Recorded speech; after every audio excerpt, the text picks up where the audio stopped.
Thank you for auditing the always positive new music review show hosted by a French professor who's back to reviewing new music. Thank you for sticking with me during these last couple weeks when I've been having to say goodbye to my father. And speaking of fathers, I'm back with a review of the album by the Young Fathers. It's interesting because just the name is so evocative for me. I have a newborn and I have two teenagers. One's going off to college next year. So I was actually once a young father in my 20s with kids, and now I'm going to become an old father, and I just had to say goodbye to my old father. So just immediately, right off the bat, this band has a certain amount of gravitas just with its name, like a certain amount of power and strength just to that name. Now, my history with Young Fathers extends beyond this channel. For those of you who've been watching, I'm going to be repeating myself, but I suffered what I called mid-20s music death. So right around the time I was a young father and I was having my kids, I shut myself off to new music. And in 2018, because I had a subscription to Tidal, because I was still faithful to Kanye, every once in a while when I was at the gym, I would listen to some new music. And this is what would end up becoming the channel. And one of the albums I randomly clicked on was the last album by Young Fathers, and in particular the song In My View.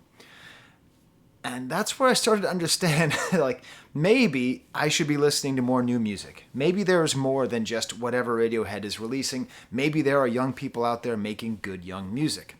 Now, I listen to the song all the time. My kids at that point hated it. they apparently I overplayed it. I played every time we got in the car, but I absolutely loved it. But that was 6 months before I started this channel, So I've been sort of thinking about them. I remember reading somewhere that the reason they got their major label deal was thanks to an Anthony Fantano review. So in the back of my head, whenever I do, Thunderground Thursdays, I sort of dream that I could have that kind of positive influence on artists. That's sort of my goal is not to be as big and powerful as Fantano, but if I could actually help artists the way he helps artists, that would be awesome.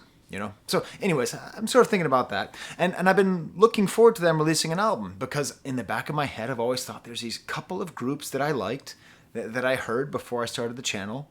And I sort of waiting for them to come out with new albums. Now, sadly, one of those artists was Sophie. And unfortunately, we won't be hearing from her. Rest in peace. But I am very happy to have Young Fathers out here and making music. Now, what I didn't know back in 2018 is they are Scottish. Had I known that, I definitely would have bought their album. This is sort of the year of the Scots for me. I brought this out for my Bell and Sebastian review. It's the map of Scotland there. This time we're not in Glasgow. Glasgow. I always say it wrong. I spent a whole summer there. We said we're in Edinburgh, which is good because I can pronounce Edinburgh. I can't pronounce Glasgow. Cow. And so I have a soft spot, for Scottish culture, for Scottish musicians, and particularly with this group. It's interesting because there's 3 members, and 2 of them are of African descent, Nigerian and Liberian.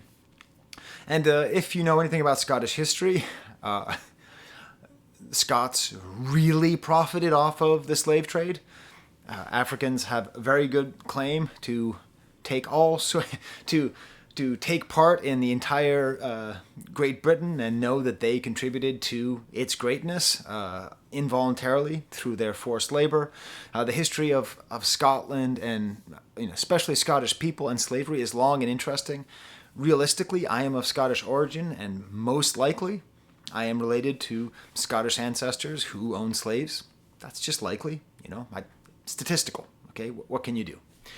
At one point, 30% of all slaves in Jamaica were owned by people from Scotland. Just a little fact there. But that's not what this album's about. But it is a little bit of historical context, which makes it interesting. Where we have already the Scottish people who often feel somewhat alienated, marginalized in the greater British society, and then you have members of that society who are further marginalized by their race. But that's not really what this album is about. That's not what these 3 people are doing. By the way, can you tell me, are you a Young Fathers fan? What are these 3 people doing? What do they do? Does one of them play one instrument and another? Is this like a Daft Punk situation where they're all multi-instrumentalists and they all just put stuff together? I've never watched a video of them in concert. I can't figure out who does what. I just know there's these 3 guys and they're all great And they made this album, and it is so positive. So listen, I am in deep, deep mourning. My old father just died, right? A week ago today. And, mourning's weird. Like you place... I got really mad at this one student for no reason. They didn't do anything wrong. I didn't yell at them or anything, just in my own head. I'm like, how ungrateful, or you sort of like misplace your feelings one place or another, or get mad at your brother, whatever. These things happen, So having this album with this title, Fathers, and a band which I associate with a very dark time in my life, 2018, before I met my now wife, and listening to the kids, like I associate them with kind of this darkness, and the album cover from before is like this dark cowboy hatted face with this weird sideways mouth, and I associate them with this kind of dark period of my life. And then here they have this album, and it's Fathers, and I'm afraid to press play, because the album came out a day before my dad died, right? I'm afraid to press play, and I press play, and it's like I'm in church. Not just any church, like a good church, like one of those churches that makes you feel that God might exist and that togetherness with humans is possible. That really happens in a church. But point is, that's the kind of feeling that this has. It is unrelentingly positive. And I want to, this is an always positive review show. I'm not going to review something and say it's bad. I've listened to plenty of trash albums over the last year, and you don't know about it. I don't release videos about those trash albums, okay? But positivity is hard. I'd like to quote Morrissey from The Smiths. It's so easy to laugh, it's so easy to hate. It takes guts to be gentle and kind. And I think that's part of what this album is. It shows a lot of real courage. Because especially when you're young and you're making music for young people, cynicism is easy. Cynicism you can just rely on. Cynicism you can get to people. By the way, I understand the irony of quoting Morrissey to defend a group where 2/3 of the people Morrissey is actively fighting against with his weird xenophobic anti-immigration policy. Feel free to blow me up in the comments if you think I'm wrong. I'm not. Anyways, let's talk old Morrissey, right? Not current Morrissey. So this blinding positivity, it broke through my grief. And that's a personal thing, so that's not generalized. But it's worth mentioning, because if music is capable of bringing you from a state of heavy grief to a sense of sort of big picture, philosophical awareness of the oneness of the universe, that's pretty good. And I think what makes the album so good in its positivity is it's never empty. It's never simple happiness. It's always kind of a deep happiness. And we'll get into that as I get into the review. Now, the style of the album is the other thing. I had a hard time, I forget who it was. A thank you in the comments. Someone said I should review this album, so thank you, whoever that was. Feel free to put it in the comments. By the way, you should smash the like bucket if you like my drawing back there. That's how I see myself, by the way. Smash the like bucket if you like this video, if you like what I do. Subscribe. I do lots of good videos like this whole style. If you like this style, no editing, just talking. Frankly, I get the sense I make these videos a lot of the ways that Young Fathers made this album. So anyways, the style on this album, it's sort of gospel-y. It's sort of at times quite hip-hop. It's vaguely EDM. It's vaguely African at times. It's very African at times. Or as the interview I read with them, sort of non-Western. That's a whole bunch of different genres we can put together. The issue is when you have positivity in music, especially music made by young people, there's like a fear you run into a sort of millennial naivete. Like that song, We Are Young, sort of, this is my fight song. I know those are different bands, but those kinds of like future Subaru commercial, woo, woo, woo, woo, woo music, right? That's not what this is. I thought about it for a long time, and what I realized is that this reminds me of a very specific kind of music from England and Great Britain in the 90s. Sort of grouped under the umbrella often of trip hop. But it wasn't, that's a very slippery genre in the first place. But just mixing together often Aboriginal or African sounds, electronic elements, and this desire for something that's sort of difficult to place physically, genre-wise, but that always ends up being very satisfying and very catchy. And that's what happened. That's how I sort of define what made trip hop so interesting, is that satisfying catchiness and this somewhat external influences of different sounds taken from all over the world. And I'll get into that more as I get into more specific examples. I want to quote one of the members, Ululation, which is just a great name, by the way. I almost named my son that after the character from Brothers Karamazov, but I didn't. What we are great at doing, says Ululation of Young Fathers. Excuse me, I'm not going to edit out that cough, so you're just going to have to live with it. I feel a cough in my throat coming up, so if I cough a couple more times in the video, just unlike and then like each time I do it. What we are great at doing is attaching ourselves to what the feeling of the track is and building from that. So the lyrics start from that point of view. So that's the way this whole album feels. It feels like musicians who love working together, who are working together, and who are experimenting and allowing things to be. And then everything grows out of that. And it feels, and I don't know these people, I don't know what they look like, I don't know what they sound like, I don't know if they're famous in Scotland and they're on all the tabloids for who knows what. I have no idea. But the sense I get is that these are three legitimately well-adjusted, happy people. That's the sense I get. I get the sense that they know what's important in life and they pursue that as opposed to the things that don't make you happy in life, but that you think make you happy in life. Money, status, all that. So they have that wholesome, legitimate positivity, and then they have this talent, and then they're just sort of creating these sounds, and they don't always feel like songs. It doesn't feel like songwriters writing songs.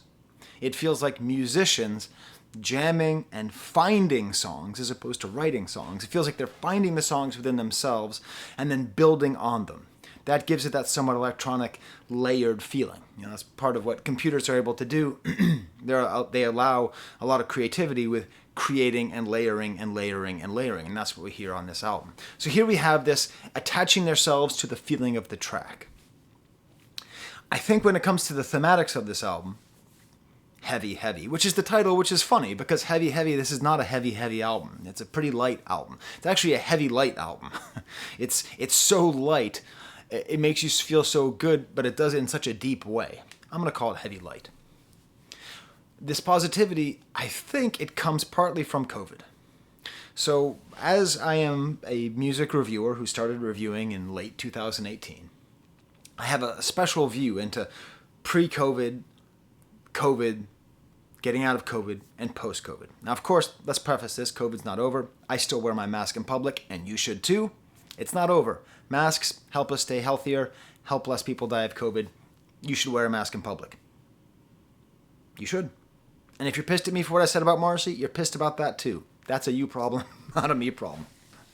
If you defend Morrissey and think it's a bad idea to wear masks in public, I don't know how to help you. Anyways, but still, we are largely in a post-COVID world. There's a lot less death, there's a lot less fear, there's a lot more freedom. But musically, it feels like we had to get through the albums that were made in COVID. You know, the Bo Burnhams of it all, the isolation, the recording on your phone, the Imagine by Gal Gadot. That kind of music had to be pushed through. And then there was a sort of sad, poppy, happy, maybe sort of that Charlie XCX album, maybe that Carly Rae Jepsen album, sort of like, yay, we're going out, but we're a little bit scared. What I feel like we're in now is a sort of post-COVID, like, embracing of the things that matter and our outside life. That's how this album feels to me. This feels not like a COVID album, it feels like a post-COVID album. Mixed in with that is something which I have been noticing a fair amount, is the search for spirituality and meaning. Search for spirituality and meaning. And hopefully those things, sorry, I keep messing with my phone. Hopefully those things are connected. This reminds me a lot of the Alex Gianniscoli album, aka Alex G. It reminds me a lot of the Porter Robinson album. It reminds me a lot of the Lil Yachty album. There's this feeling where young people are searching for some kind of meaning, and they're finding it in some kind of universal understanding of brotherhood and sisterhood and connection with nature and connection with your past and with your roots and growing up. And it's a beautiful thing to witness. As a guy who's in his 40s, realistically, I am past the halfway point of my life. It's nice to see young people abandoning cynicism for a kind of realistic, hard-working optimism. And that's what I see here. Spiritually, what this album reminds me most of, and I'm going to blow your mind right now. I'm going to have a sip of coffee before I blow your mind. Are you ready to have your minds blown? Put in the comments, I'm ready. That's not good, Sky. That's not good engagement stuff. Doesn't matter. The album this reminds me most of, the artists who Young Fathers remind me the most of, is Brockhampton. Got you. You were thinking I was going to say Radiohead or Daft Punk or Kanye, because that's all I ever say. This time I said Brockhampton. I got you, auditors.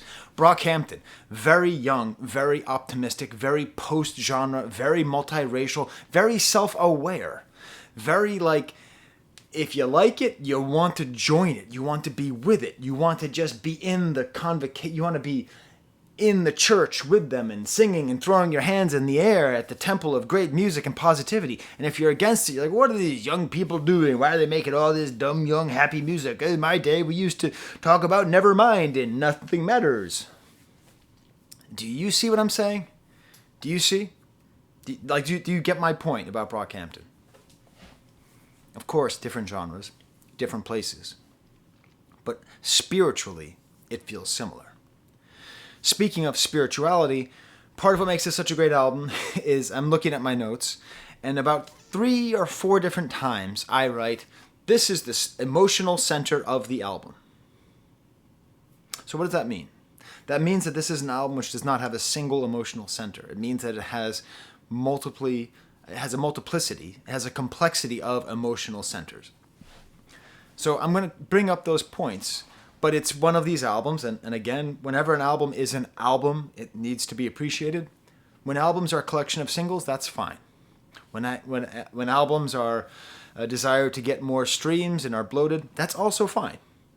But when an album is like an album, where you have a sense of movement, then you can't just listen to the songs individually, you have to look at them collectively, and almost always there's an emotional center, a song which either stands out or is a part of the rest, and is like the anchor point, the center point of the album.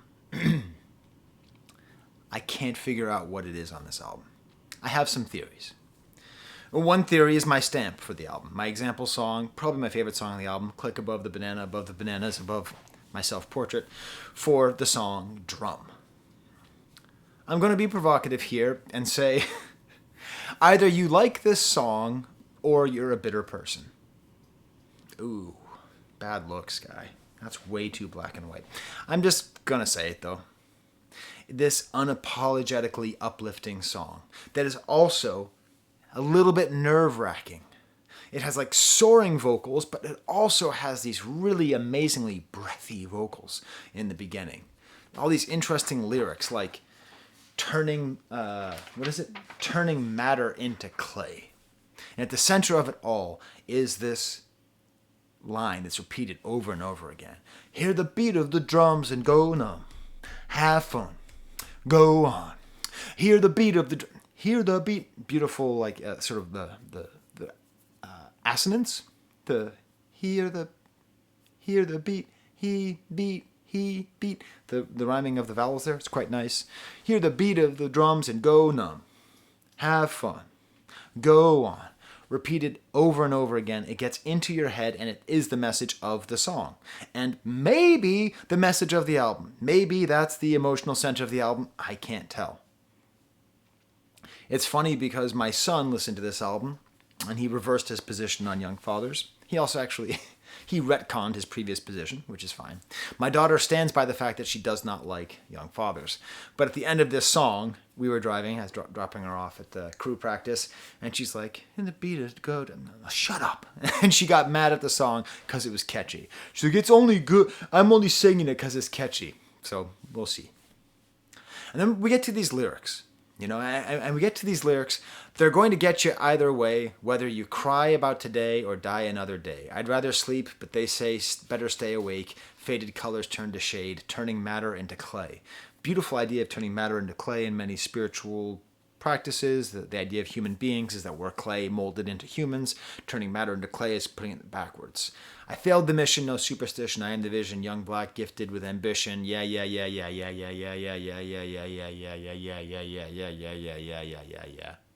Yeah. Got all the wishes, but I'm Aloysius, Massacroix, straight from the void. Maybe it's Massacroix, but a French professor is only going to read that as Croix. So it's like they're going to get you either way. This is one of the themes of the album, that there is a helplessness in front of death, in front of being manipulated and controlled by forces outside of your control. And the responses to this are to fight it, stay awake, or don't. And believe it or not, telling people that they don't have to fight is actually kind of a rebellious act. It's sort of a spiritually strong act, because it's letting people off the hook, that we don't have to constantly fight against forces we cannot control and we cannot possibly defeat. We don't have to. We do have human agency. We are allowed, and we should allow ourselves to, at times, hear the beat of the drums and go numb, have fun, and go on. This sort of fight for personal autonomy goes against what a lot of young people think life is about, that it's about fighting the man and fighting the power, I can tell you from experience, the majority of people who are ready to throw Molotov cocktails at police officers' cars are working in an office and paying taxes within 15 years. It's just how life is, So I really enjoy this personal view where it's not making fun of people who are fighting, but it's more just talking about this, I failed the mission, I am the vision, and ultimately just saying that his own success, his own triumph is in and of itself a sign of defiance. If I could take myself as an example, and I would like you to do this for yourself, I did not succeed in overthrowing the evils of capitalism or overthrowing the evils of all the evils. I did not overthrow racism by myself. I tried, but I didn't. All I can do is say, well, I teach a lot of important classes. I teach a lot about intercultural competence. I allow people to be multilingual. I fight linguistic hegemony. And I share the good news about music and art with my channel. So yeah, I did it. I did it. I didn't do the big thing, but I did what I could. And part of that is going numb with the drum and going on. There are some bits here that are sung in Yoruba. I read a quote saying that the Western words cannot express. And it's just, in case you ever forget, anytime you ever hear any music with any drums in it, it's because of Africa. Okay? So don't ever get it twisted thinking that rock and roll is Western and non-African. Everything about rock and roll, everything about any music with a drum beat comes from Africa. Period. That's it. So anyways, I don't quite agree with the idea that rock and roll is Western. But I understand. I get the larger point. I'm being kind of a pain in the ass here. Just so triumphant, so uplifting. Like much of the album, it's very cinematic. It's very cool. I might hear some harmonium in there. What's great is it's got this pounding electronic, dum dum dum dum dum. It's still electronic bass drum, dum dum dum. But then it's all this percussion over there, and there's all this hee hoo on the back, and you just have this feeling.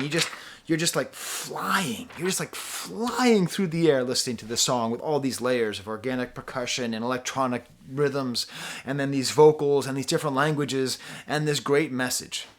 So maybe that's the emotional core of the album. I'm going to go through the rest of the album a little bit quicker with the first track, which is maybe the emotional core of the album, Rice. It is at the very least the first song and proof of concept of the entire album, of these amazing layers, the looseness, the lack of songwriting, but the mastery, low songwriting, high song craft, okay?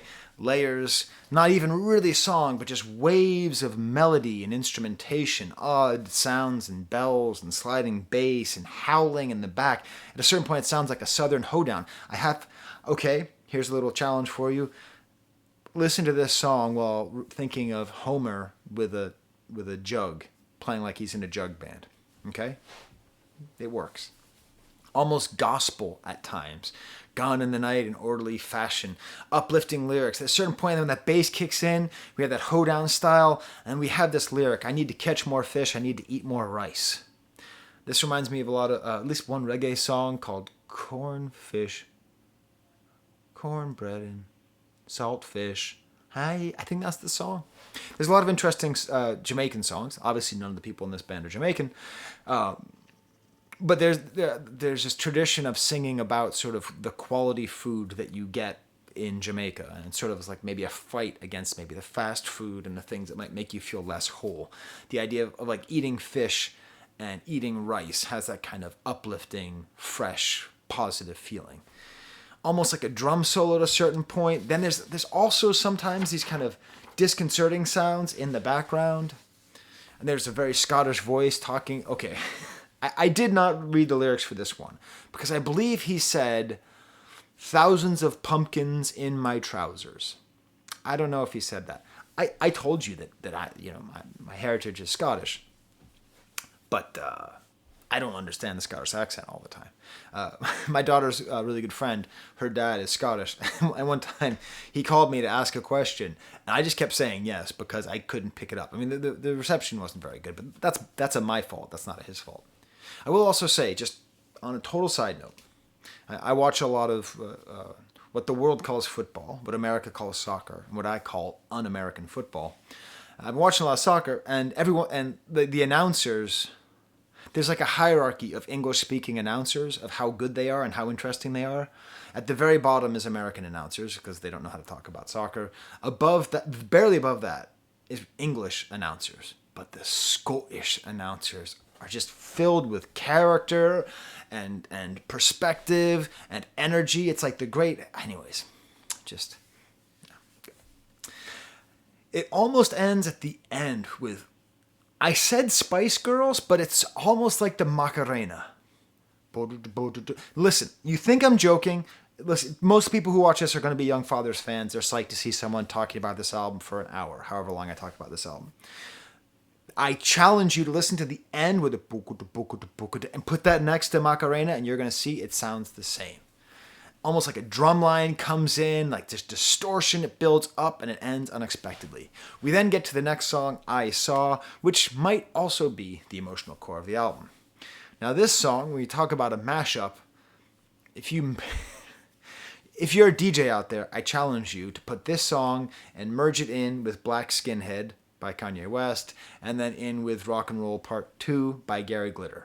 But don't put Gary Glitter because we don't want any money in that guy's pockets.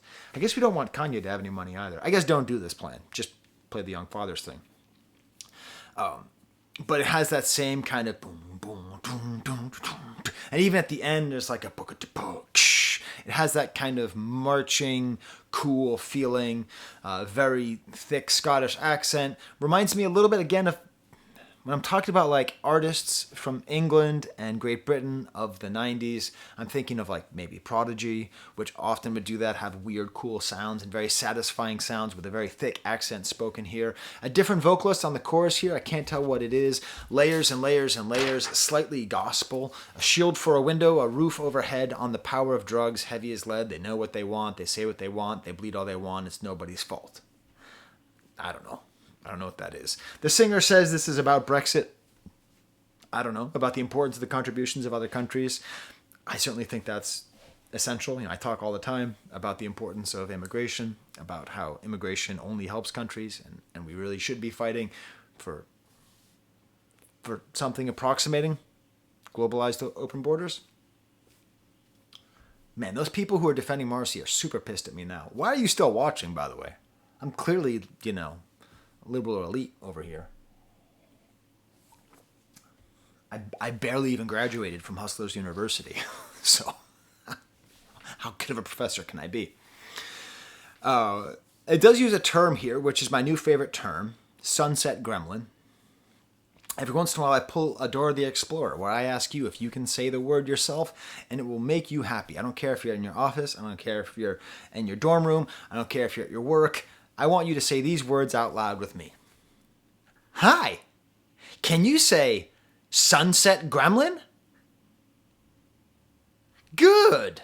Great pairing of words. I guess, it makes sense. This is sort of about Brexit. According to the artists, it's about turning a blind eye. This choir sort of singing brush your teeth and wash your face. Maybe even some sort of Radiohead vibes with sort of repeating trite expressions, a symbolism of sort of the repetitiousness of fascist propaganda or fascist communication maybe, or proto-fascist or semi-fascist communication. I don't know. Next song is Drum, which I've already discussed, as perhaps the spiritual heart of the album. And then we get to what is the biggest candidate for the spiritual heart of the album so far, Tell Somebody. Because it's so different. This is the song which, if you heard it alone, you might think this album is kind of a bummer. It has kind of an organ dirge, these vocals in the back, this high falsetto. It's almost like the low point of the album. Even talks about going a long way down, but I don't think we're going to fall. And that's the thing. Ultimately, there's this final stab of this synthesizer, and it's totally uplifting. Which then leads us to Geronimo, or Geronimo, depending on how you want to pronounce it.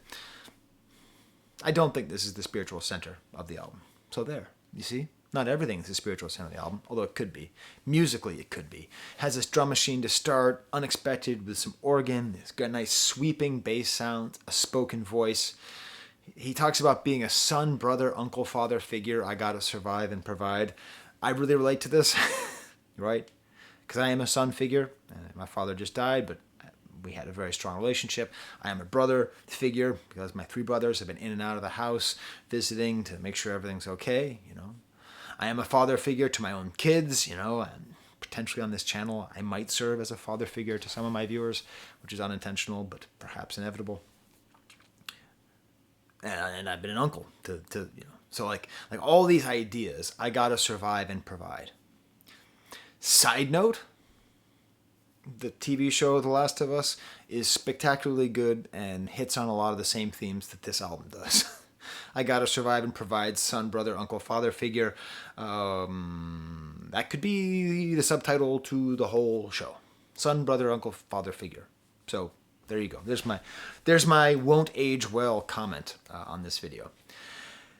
And there's a certain point where the person starts singing Geronimo, and the point where the spoken word meets with this singing is one of my favorite moments of any music I've ever heard in my entire wonderfully 45 years of life. There's this break with this sound. I know it's the most ridiculous metaphor, but one of my favorite foods in the world is deep dish pizza. And it's not for the pizza, it's for where the crust meets the rest of the pie. There's like this little sort of pocket of like butter and sometimes a little bit of sauce. Like you peel it off and like the steam pops up, and it's like this meeting of moments, this like gorgeous juxtaposition of 2 different things. And that's what this is. This is the deep dish pizza crust of music, where Geronimo comes in. And it's unbelievable. I'm so glad that I got over my grief enough to do this video and listen to this album, because this is a truly great album. At times it's even semi-hip-hoppy, just the way he's talking and rapping. There's maybe even some steel drums in the back. It's genuinely moving as some real drums come in. There's even some Bruce Springsteen style. Now this is where I got lost. This is where I went on an adventure. This is reminding me of some song from the 90s. What song is this reminding me of? And the thing that came into my head was, put your arms around me, baby. Put your arms... And it's like, no. This is not Sugar Ray. High in the flames of sky. No. That's not it. But there's something that put your arms around me, baby. And I thought maybe Unfinished Symphony by, I don't know, whatever that band is. Verve?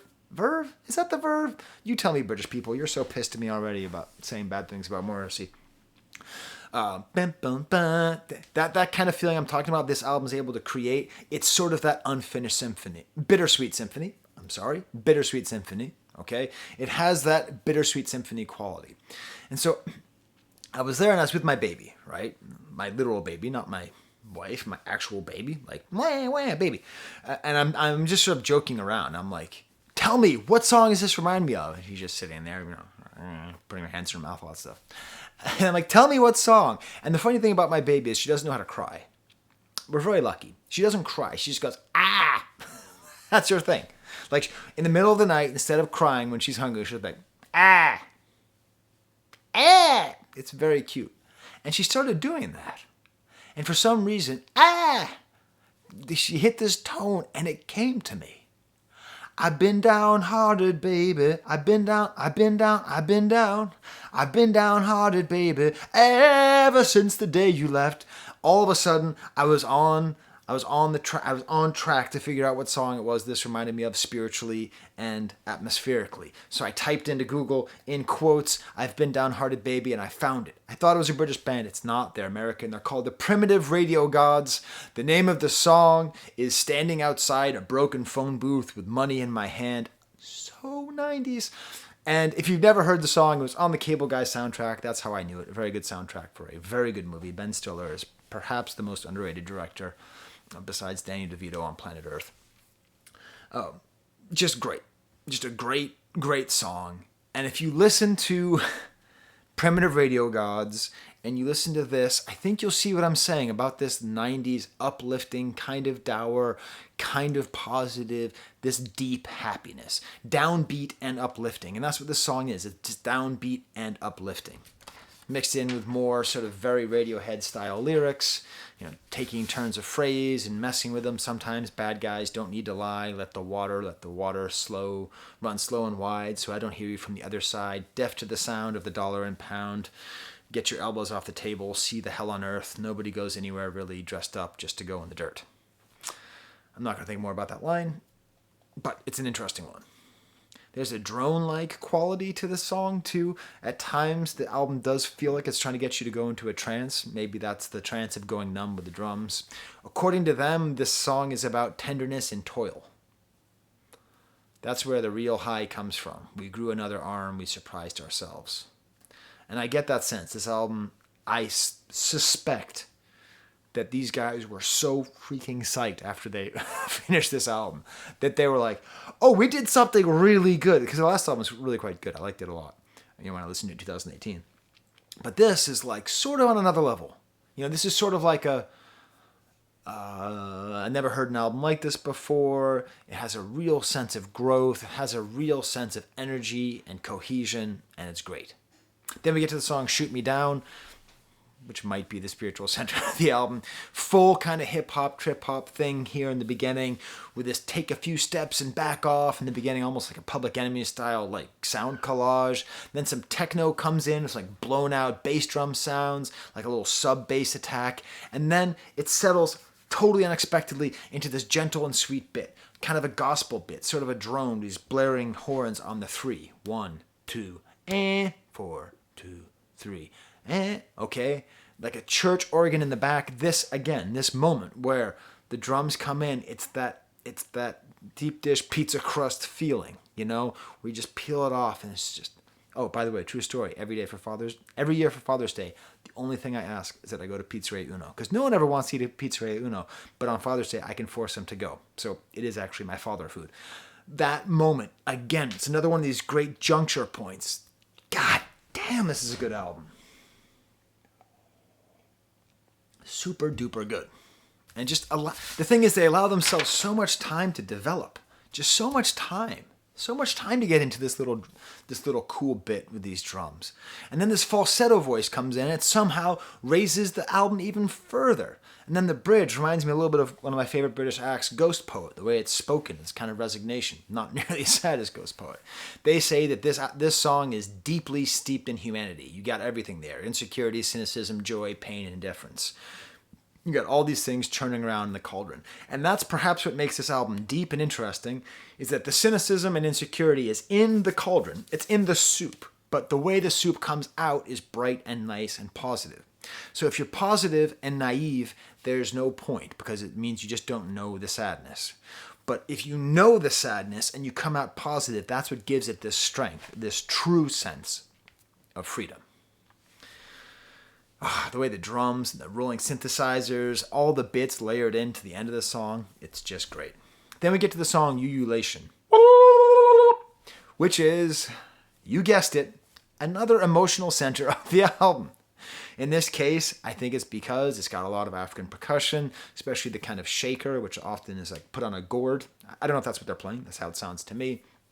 It's almost instrumental, and it's really the charm of this band working together. It's like kind of like a tacked piano, a kind of like messed up sounding piano, so happy, so upbeat, some horns that are blared.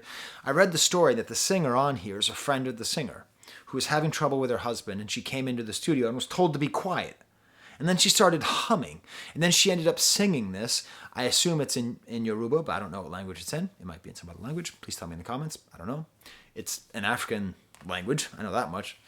And what she's singing is gratitude moving with gravity. Like she's singing about gratitude and moving with gravity, and it totally works. The whole song is just amazing. It's this amazing vibe that feels like this great mixture of this looseness and this beauty of production and this different female voice. It actually reminds me, in a way, in its quality, of a little bit, in a positive way, of Yoko Ono. Now I'm going to go on a rant right now that has nothing to do with the amazing new album by Young Fathers, Heavy Heavy. This rant is going to be about Yoko Ono and John Lennon. It is received wisdom that in 1972, John Lennon and Chuck Berry performed together, and Yoko Ono ruined their performance. It was on the Mike Douglas show, and John Lennon, one of the greatest songwriters of all time, Chuck Berry, the true king of rock and roll, were performing together, and in the middle of the song, Yoko Ono comes on and starts going, ah! And oh my God, she's so stupid. She's so stupid. She's ruining rock and roll. Ugh. I'd like to provide a counterpoint to that. She is the only good thing in that performance. I'm not saying that she as an artist has done more than Chuck Berry or John Lennon, but I'm saying that performance is terrible. It's moribund. It is the death of art. John Lennon opens up by talking about how Chuck Berry is the past and present together and about how during the 50s everybody loved it. The performance is sloppy and bad. They're playing Memphis, Tennessee, which is perhaps Chuck Berry's most interesting song, but they're out of tune and they're just going through the motions, and they're probably on some kind of drugs. It feels kind of druggy there, and it's like so many like celebrity all-star jams. It's devoid of life. It's like a rock and roll Hall of Fame performance, which is to say the worst kind of performance you can possibly have. I would rather chew my foot off than watch a rock and roll Hall of Fame performance. They're terrible. It's terrible death. It's death music. It's old stuff being played by people trying to remember how things were. And when Yoko Ono comes in, she's doing the only thing interesting on that performance. So all you comedians who laugh about it, and including comedians I really think are hilarious, like Bill Burr, and I think Adam Carolla also had a similar thing about that same performance, I get the point. But the truth is, Yoko Ono was the best part of that performance. Now, what does that have to do with Young Fathers? Well, I think her coming in and providing this other voice, this other sound, this intrusion, she intruded into the album. She was not invited into the album, she intruded into the album, and she made it better. She gave it this center. And it's not just that it's African, which is good and interesting, is an important part of this music that reminds you that the reality of Scotland is that it's also African, right? That's just the truth, okay? Okay, so... anyways, it's a great song. Can you tell me in the comments if that rant was too much? Are you pissed at me because you came here to watch a Young Fathers thing and now I'm talking about Yoko Ono? You can tell me about it. I just wanted to get that rant out there. Next song is called Sink or Swim with great fast EDM beats. At times, this album reminds me a little bit of Paul Simon's music of the 80s. You feel free to get mad at me because Paul Simon made music with a bunch of African musicians, and sometimes he's considered to be a culture vulture. My friend Brad's dad just loved that album all the time. It's the only album. He had 2 copies of the same album in his Toyota Corolla because one of them wore out. That's how much he only listened to that album. The kind of mixture of modern rock and roll and African sounds at times reminds me of that. This one song I like a lot because it's sort of chaotic. The layered logic republic of electronic dance music. This is maybe the most like their previous album. And then it has some great lyrics. Like lyrics that make me think that this might be the spiritual center of the album. So much water, not a drop to drink. And my heart is saying, let's begin. Quoting the line of The Ancient Mariner by Coleridge, was it? You either sink or swim or do nothing. There we go. We're back. We're back to the ideas that we heard in the stamp of drum. You either sink or swim or do nothing. Okay? You either sink or swim or do nothing. You're in the water. You have two different options. You can sink or you can swim. Or you can do nothing. This doing nothing is actually a state of being that you can't be in. There are only two states. Like Yoda saying, do or do not, there is no try. The idea of that is like, I cannot try to drink coffee. I either drink or I don't drink. You can't actually try anything. You can either do it or not do it. So it's a binary state of existence. Either you sink or swim. And so this giving us this third option. I got coffee on my stubble. Like drunken Don Johnson. You can either sink or swim or do nothing. This third magical option, which is sort of like a Bartleby the Scrivener, I'd prefer not to, statement of personal freedom, resistance to living within the kind of binary reality of existence. This, to me, is the spiritual center of the album, this or doing nothing. It's great. Second to last song is Holy Moly, crunchy drums, really skitchy, scratchy guitars, upbeat, slightly rap again. Don't feel ready to erect, my back's still broken from life's effect. Again, going back to the idea this album is not just upbeat, it's about the upbeatness that comes from understanding how life can beat you down. The post-chorus is super energetic, all these vocals and layers, and when the full chorus comes in, it's awesome. Also, hey, not for nothing, I listen to this music for the most part when I'm at the gym on the elliptical. This is great elliptical music, the whole album. The final track is Be Your Lady, piano, falsetto. The first time I heard this song, I'd listened to the whole album. This is one of my favorite things. The first time you listen to the album, here I am with my notes. This is what I wrote. What will happen next?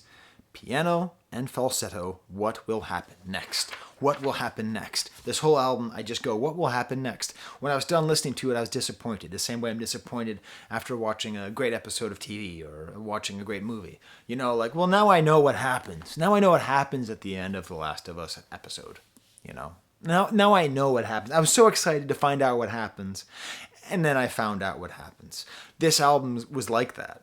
Now I know that after that piano falsetto, there's some spoken word, and there's an insano, industrial, all these pointy sounds that you think is going to be all jagged, and then these sweet vocals come in. Everything's just so sweet.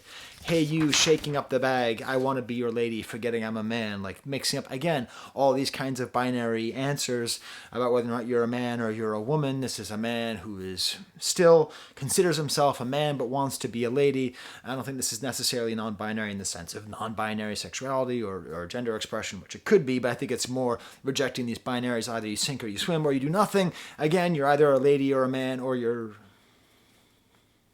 whatever he feels he is. The last line, can I take 10 pounds worth of loving out of the bank, please? There's perhaps a whole other message to this album, which I've been missing, which is a sort of anti-capitalist message, sort of a message that, that we need to find our humanity in this capitalist hellscape that we've created for ourselves. And obviously there's an opposition between the pursuit of money and the pursuit of love. And of course, if you have lived your life in a way that you are lucky enough to know the truth, all that matters is love. But what's cool, and I read this in an interview, he says each of these lines with all the different accents he's had in his life. So he says it with an Edinburgh accent, a Burger accent, Eden, Scottish accent, with an African accent, with an American accent, because he lived a little bit of time in Maryland, I suppose. And it also makes it just a reminder of the universality of this album and this idea. So that's my review. Now, I can't find my Patreons. Where did I put? Okay, I think I put my Patreons over here. I did want to say this little drawing that I did. I did this on the back of the same articles about my recently deceased dad. So like I put that on the back. It's just sort of like a spiritual reminder. There they are. I found my Patreon. So these are my. Hey, I'm over here. These are my Patreons. I'm gonna buy this album. I think my daughter is eventually gonna like it. I have some new Patreons. I got Alejandro Jimenez Tarado, Haha Good, _the, and Daniel. I had some people leave as well. And I just want to say this, in case you're watching and you used to be a Patreon or you changed levels, it's all good. Are you kidding me? The idea that anybody gives me money to do something that I love this much, hey, it's great. As far as I'm concerned, I really appreciate this, but if everybody leaves, I'm still going to do the channel. I appreciate it though. It helps me to buy music. It helps me to know that what I'm doing has meaning. But never feel bad for leaving anyone on Patreon. Of course, I say that, and I've never, ever left anyone I've ever supported on Patreon. So, I don't know. All right. Well, then, until next time, cue the beat of the drum and go numb. There's the camera.